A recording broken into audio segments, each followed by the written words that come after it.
आप सभी का बहुत बहुत स्वागत है आपके अपने YouTube channel study with Vinod Garhwal पर।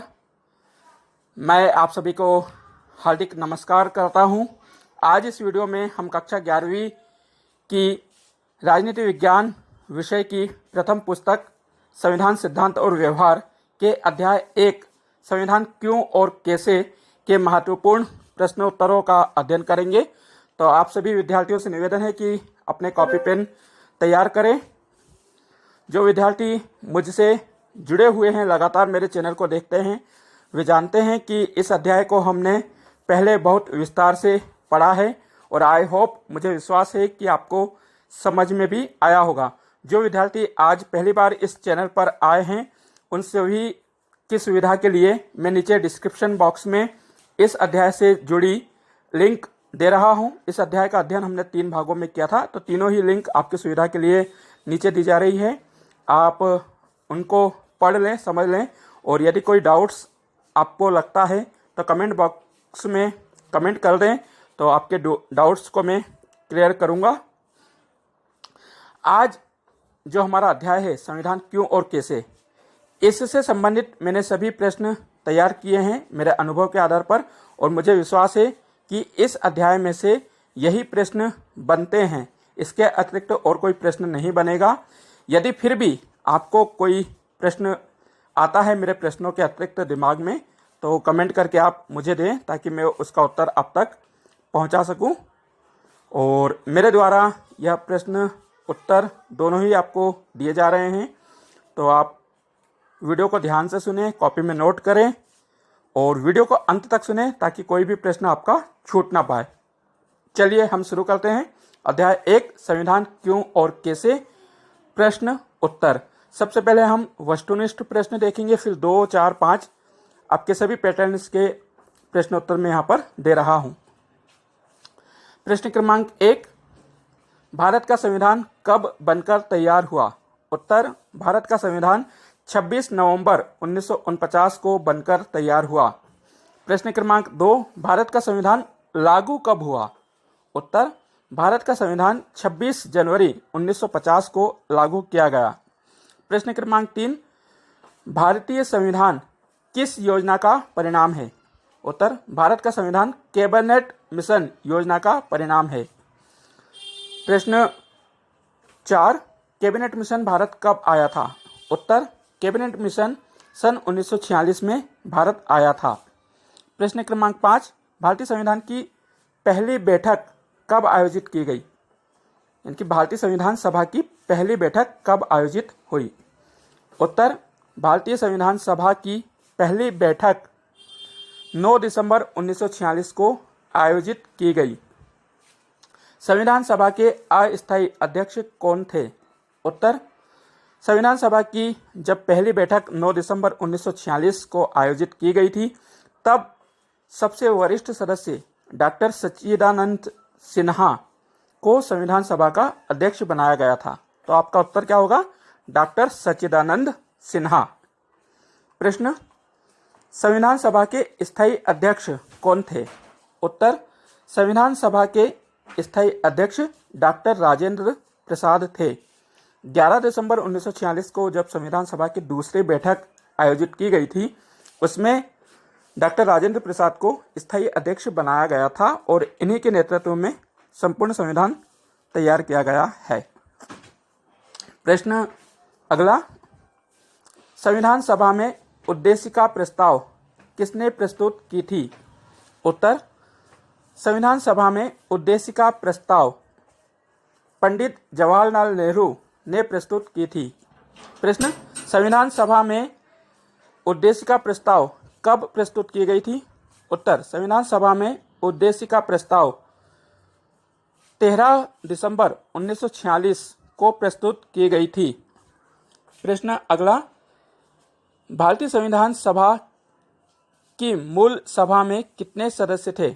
उत्तर, मूल संविधान सभा में कुल मिलाकर 389 सदस्य थे। प्रश्न, मूल संविधान सभा में प्रांतों से कितने सदस्य चुनकर आए थे? उत्तर, मूल संविधान सभा में 292 सदस्य चुनकर आए थे। प्रश्न, देशी रियासतों के कितने सदस्य संविधान सभा में थे? उत्तर, देशी रियासतों के संविधान सभा में 93 सदस्य थे।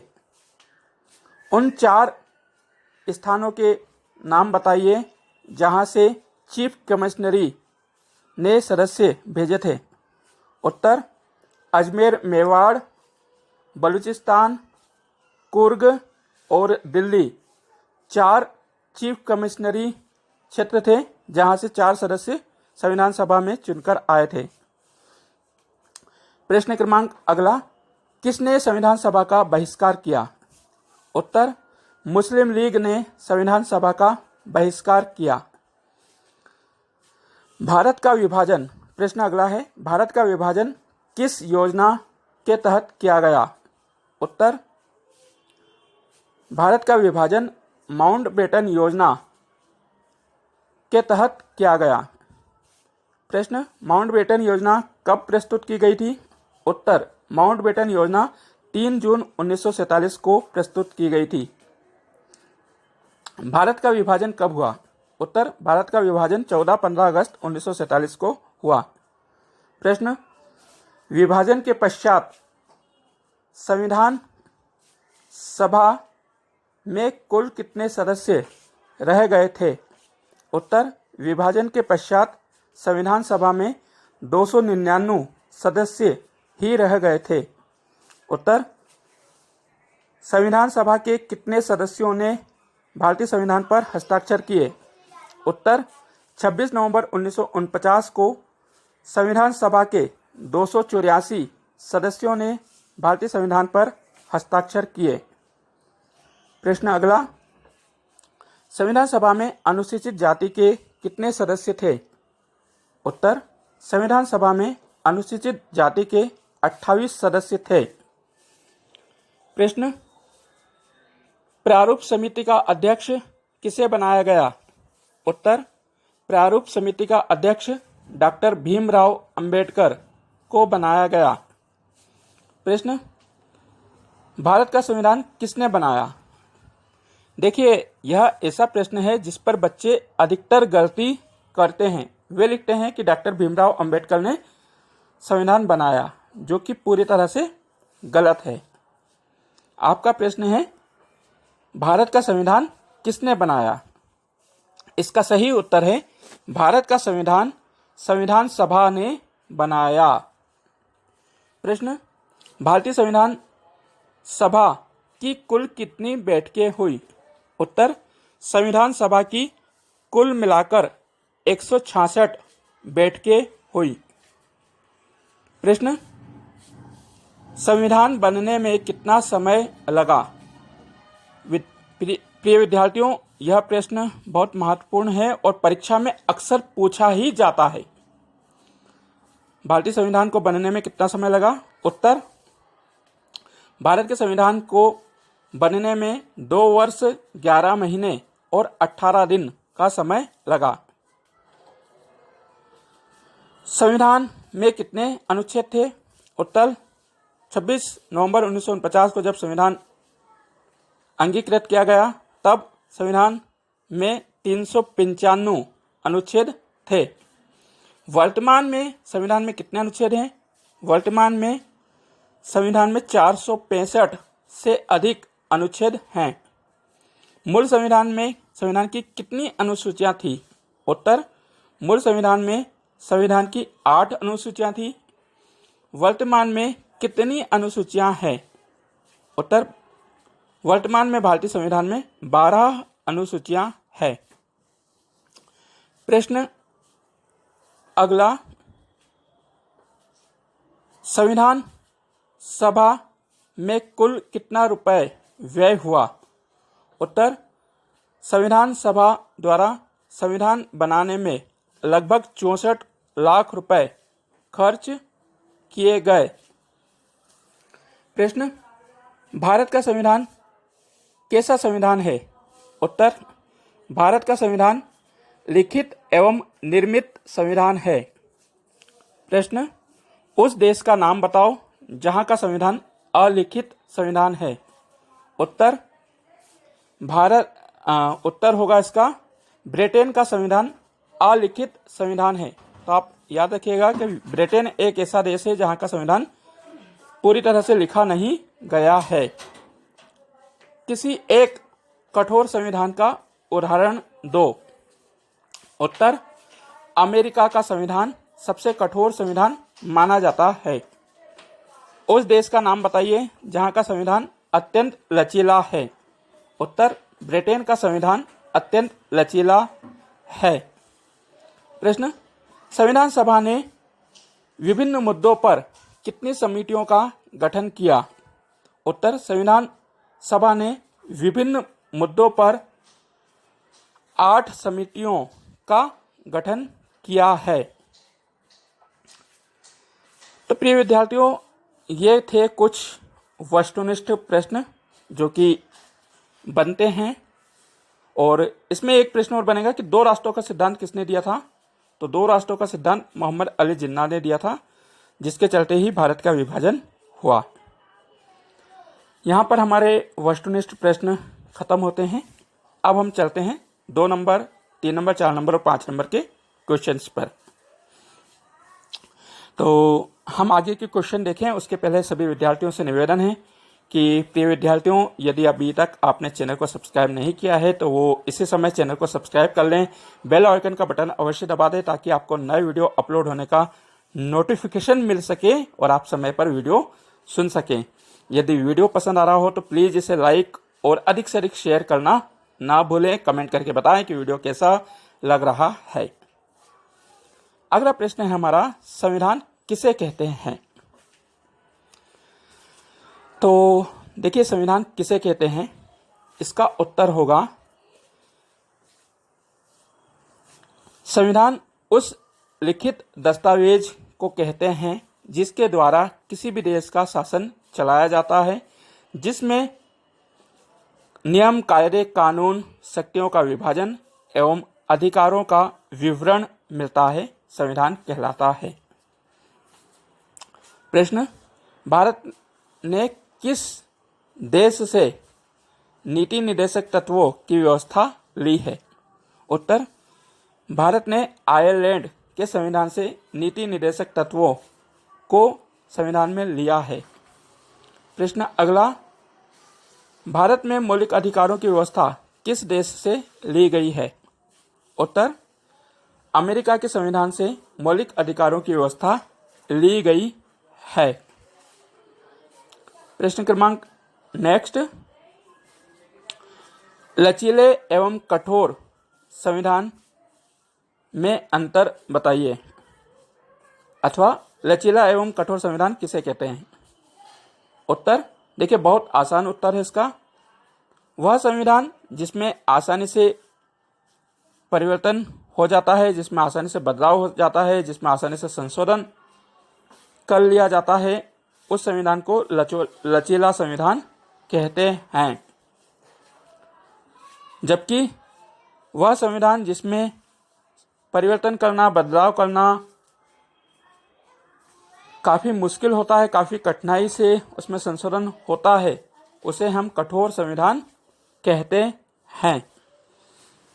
देखिए, यहाँ पर पिछले वीडियो पर एक कमेंट मिला था मुझे। अब मैं नहीं जानता हूँ कि वे विद्यार्थी हैं या शिक्षक हैं या परीक्षा की तैयारी कर रहे हैं। उन्होंने कमेंट बॉक्स में कमेंट किया था कि संविधान सभा और प्रारूप समिति में अंतर बताइए। तो आप इसका उत्तर नोट करिए। देखिए, संविधान सभा एक व्यापक संस्था है, जबकि प्रारूप समिति एक छोटी इकाई है। संविधान सभा का कार्य देश के लिए संविधान निर्माण करना होता है, जबकि प्रारूप समिति का काम संविधान के लिए मसौदा तैयार करना था। संविधान सभा में 299 सदस्य थे, जबकि प्रारूप समिति में केवल 7 सदस्य थे। संविधान सभा के अध्यक्ष डॉक्टर राजेंद्र प्रसाद थे, जबकि प्रारूप समिति के अध्यक्ष डॉक्टर भीमराव अंबेडकर थे। संविधान सभा ने सभी का प्रतिनिधित्व किया, जबकि प्रारूप समिति ने संविधान सभा द्वारा सौंपे गए कार्यों का निर्वहन किया। तो आई होप कि आपको आपका उत्तर मिल गया होगा। अब नेक्स्ट प्रश्न हम देखते हैं, भारत का संविधान क्यों सफल संविधान कहलाता है? उत्तर, भारत का संविधान सफल संविधान है क्योंकि यह आज तक नष्ट नहीं हुआ है, जबकि नेपाल का संविधान कई बार नष्ट हुआ है। भारत के संविधान में आवश्यकता अनुसार परिवर्तन किए गए हैं, किंतु वह चिर स्थायी रूप से कार्य कर रहा है। एक जीवंत दस्तावेज के रूप में हमारा संविधान कार्य कर रहा है। प्रश्न अगला, प्रस्तावना का महत्व स्पष्ट कीजिए। उत्तर, किसी भी देश के संविधान में प्रस्तावना का महत्वपूर्ण भूमिका रहती है। प्रस्तावना ही वह जरिया होता है जिससे हम संपूर्ण संविधान को जान सकते हैं, समझ सकते हैं। प्रस्तावना के माध्यम से हमें उस संविधान की विशेषताएं पता चलती है। यदि प्रस्तावना नहीं हो तो हमें संपूर्ण संविधान का विस्तार से अध्ययन करना होगा, जबकि प्रस्तावना के होने से हम प्रस्तावना को ही पढ़कर समझ सकते हैं कि उस संविधान में किस प्रकार की व्यवस्थाएं की गई हैं। प्रश्न अगला, हमें संविधान की आवश्यकता क्यों होती है? उत्तर, हमें संविधान की आवश्यकताएं निम्न कारणों से होती हैं।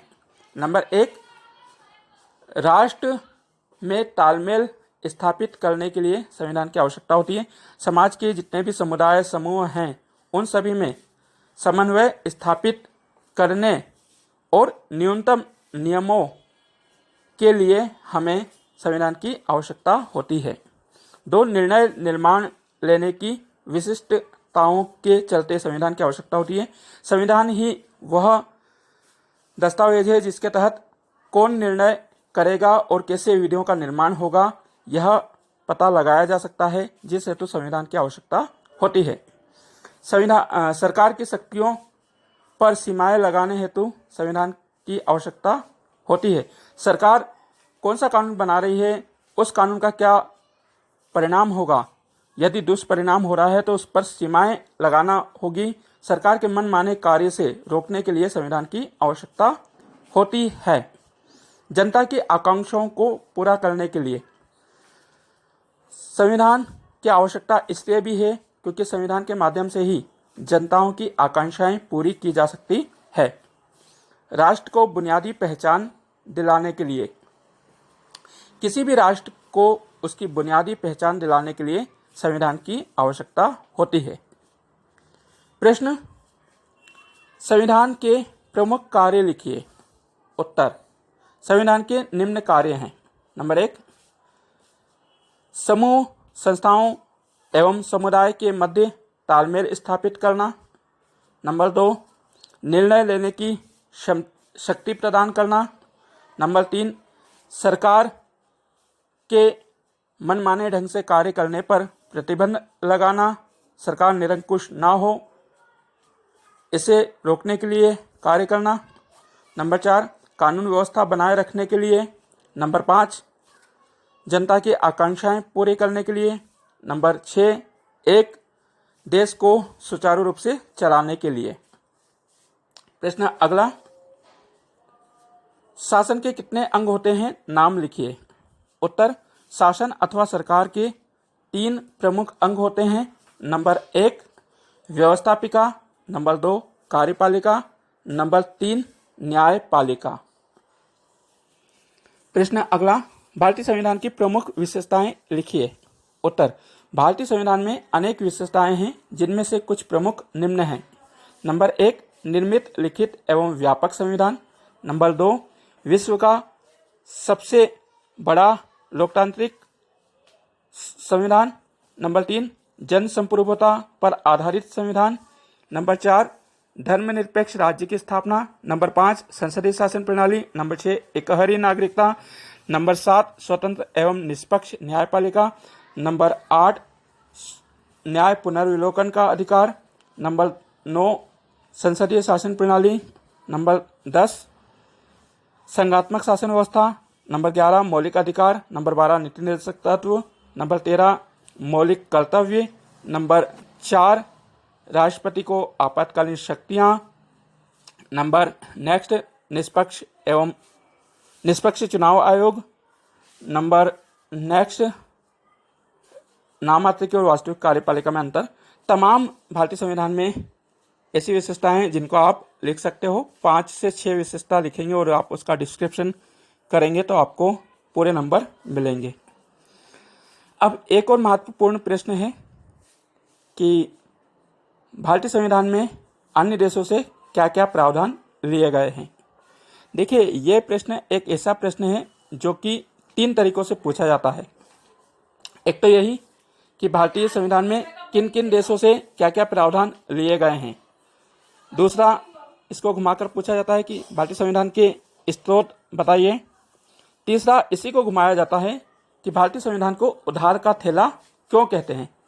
इन तीनों ही प्रश्नों का उत्तर एक होगा, केवल आपको समझकर उसको घुमाकर उत्तर लिखना होगा। जैसे भारतीय संविधान में निम्न प्रावधान अन्य देशों से लिए गए हैं, या भारतीय संविधान के निम्न स्रोत हैं, या फिर भारतीय संविधान को निम्न कारणों से उधार का थैला कहा जाता है। नंबर 1, ब्रिटेन का संविधान। ब्रिटेन के संविधान से भारतीय संविधान में सर्वाधिक मत प्राप्त करने वाले को जीता घोषित करने की जो व्यवस्था है वो ब्रिटेन से ली गई है। एकहरी नागरिकता ब्रिटेन से ली गई है। विधायिका में अध्यक्ष की भूमिका और उसके कार्य ब्रिटेन से लिए गए हैं। विधि का शासन, कानून का जो शासन है वो हमने ब्रिटेन से लिया है। कानून निर्माण की प्रक्रिया हमने ब्रिटेन से ली है। नंबर 2, अमेरिका का संविधान। भारतीय नागरिकों को प्राप्त मौलिक अधिकार, प्रस्तावना और स्वतंत्र निष्पक्ष न्यायपालिका, न्याय पुनर्विलोकन का अधिकार, ये हमने अमेरिका के संविधान से लिए हैं। नंबर 3, आयरलैंड का संविधान। आयरलैंड के संविधान से हमने राज्य के नीति निर्देशक तत्व, राज्यसभा में मनोनयन की व्यवस्था, यह हमने आयरलैंड से ली है। फ्रांस का संविधान, स्वतंत्रता, समानता और बंधुत्व का सिद्धांत फ्रांस से लिया है। कनाडा का संविधान, अर्धसंघात्मक व्यवस्था, केंद्र को शक्तिशाली बनाने हेतु अविशिष्ट शक्तियां, ये सारे ही प्रावधान हमने कनाडा के संविधान से लिए हैं। इसके अतिरिक्त दक्षिण अफ्रीका से संशोधन की प्रक्रिया, जर्मनी से राष्ट्रपति को आपातकालीन शक्तियां, रूस से सोवियत संघ जो था उससे मौलिक कर्तव्य, तो ये तमाम बातें हमने हमारे संविधान में ली हैं। इसी कारण भारतीय संविधान को उधार का थैला कहा जाता है। तो यह बहुत महत्वपूर्ण प्रश्न है, इसको आप अच्छे से नोट करिएगा और ध्यान में रखते हुए इसका उत्तर दीजिएगा। तो प्रिय विद्यार्थियों, मेरे अनुभव के आधार पर जो प्रश्न अध्याय 1 संविधान क्यों और कैसे से बन सकते थे वे सभी मैंने आपके सामने रख दिए हैं। आप इन्हें अच्छे से कॉपी में नोट करिए, याद करिए बार बार, और यदि और भी कोई प्रश्न आपके दिमाग में आता है तो प्लीज़ उसे कमेंट करके मुझे बताएं, तो मैं उसका उत्तर आपको दूंगा। वीडियो पसंद आया हो तो इसे लाइक और शेयर अवश्य करिएगा। अब मिलते हैं बहुत जल्द ही अध्याय 2 के साथ। तब तक के लिए आप सभी मुझे इजाज़त दीजिए। आप सभी को पुनः नमस्कार, धन्यवाद। जय हिंद, जय Bharat. Thank you for watching my YouTube channel. Bye bye. Pause button.